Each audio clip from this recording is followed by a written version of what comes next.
महाशिवरात्रीच्या पवित्र पर्वानिमित्त शहरातील शिवमंदिरांमध्ये भाविकांची पहाटेपासूनच गर्दी उसळली। हर हर महादेवच्या जयघोषात वातावरण भक्तिमय झाले होते।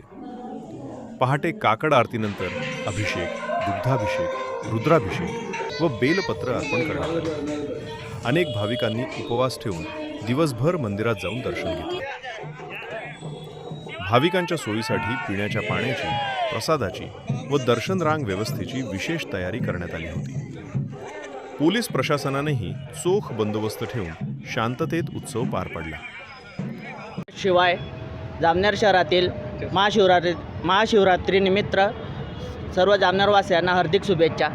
सालाबादप्रमाणे दरवर्षी आम्ही महादेव मंदिरामध्ये पंचायत समितीमध्ये विविध प्रकारचे कार्यक्रम आम्ही घेतो। लोक भाविक येत असतात आणि लाभ घेत असतात।